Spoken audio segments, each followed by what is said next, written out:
Hey, it's Jonathan, and today we're going to work on some temperature calculations. The temperature calculations, these are the ones we're going to go over are simply span and range calculations, but we're going to deal with some negative numbers. I'm the kind of person that I look at a calculation, and a lot of them I can just uh, kind of figure out. But when you start working with larger numbers or negative numbers, you really have to go by the formula. So what I'm going to do is I'm going to do the first one will be I'm going to walk us through it. I'm going to talk about it, and it'll be just me figuring it out with a little bit of the formula, but not all of it. And then I'm going to show you the importance of the formula with some of the latter calculations that we're going to do. So let's do it.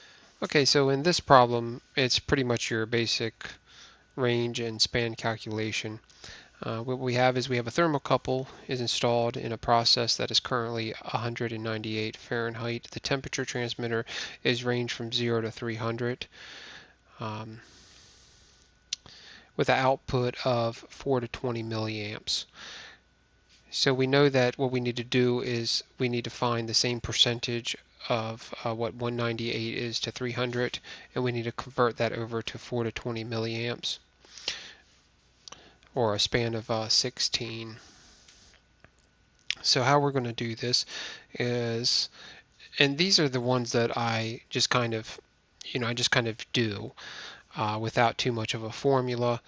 But the idea behind this is we want to divide 300. Let's see, we want to turn our calculator on first. We want to divide 300. We want to divide, not 300, 198 divided by 300.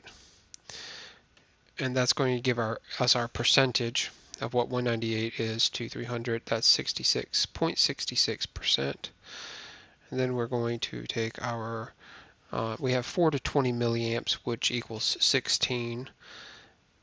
So because we're going to start at 4, we're going to take our 16 milliamps and we're going to times that times our 66%, and that'll give us 10.56, and we're going to add the 4 back into it, and that will give us 14.56 milliamps.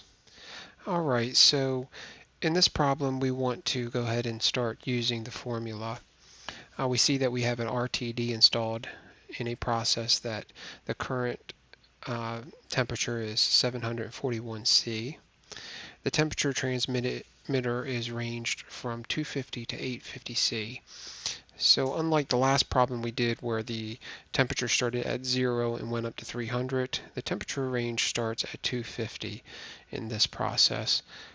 When we start running into numbers, temperature ranges that don't start at 0 or that start with negative numbers, this is really when we want to make sure that we use that formula to get the right answer.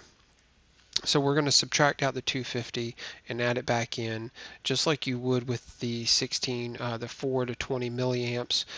You take the 4 out and add it back in to stay with that 16. So let's see how we're going to work this out. So we're going to start out with the 741C, 741C, and we're going to minus out the 250. And now we're going to divide that by the 850. Well, actually, we forgot a bracket, so let's go back and put our bracket in. We're going to divide that by 850 minus 250.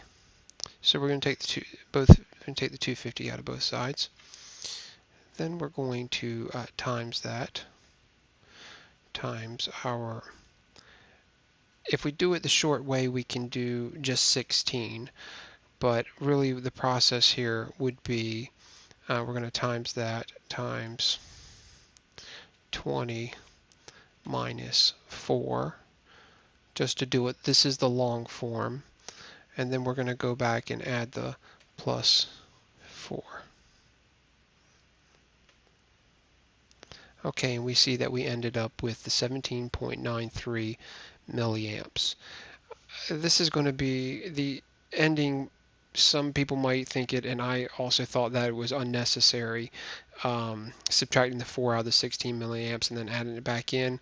When you get into negative numbers and to different calculations, you're going to really see that if you want the right answer every time, it's really just to do the problem all the way out.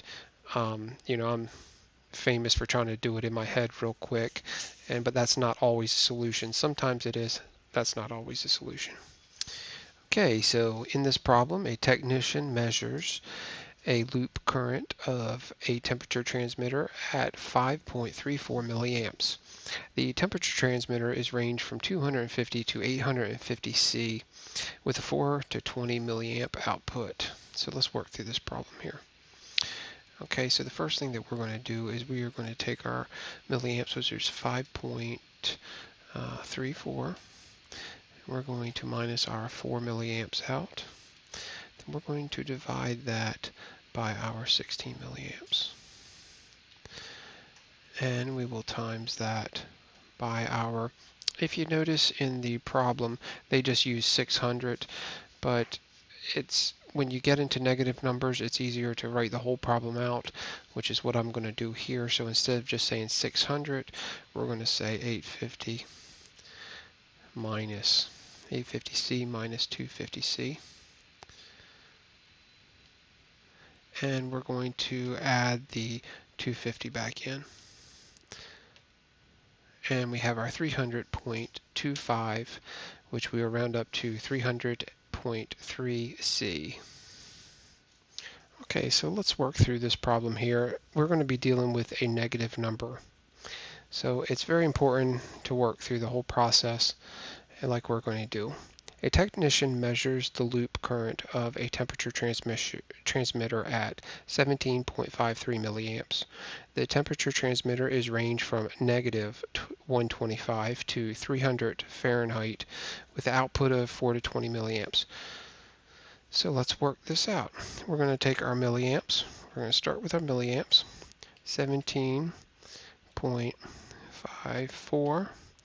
We're going to minus the 4 milliamps, so we're working with 16 milliamps on a 16 basis. We're going to divide that by our 16 milliamps. And we're going to times it times our Fahrenheit, which is going to be times, let's see, 300 minus negative 125.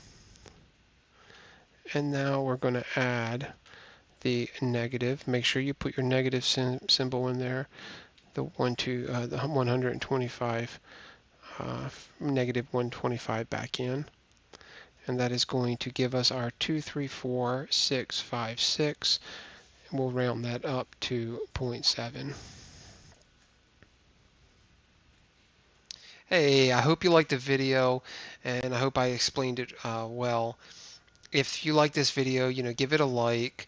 Make sure you check out my other videos. If you're doing instrument calculations, you might be interested in my flow, level, and pressure videos as inventory of painting. She's already painted. Go to artbyanora.com, and her information's on there. You can contact her about a commission or one of the other paintings she has. And keep safe. I'll see you next time.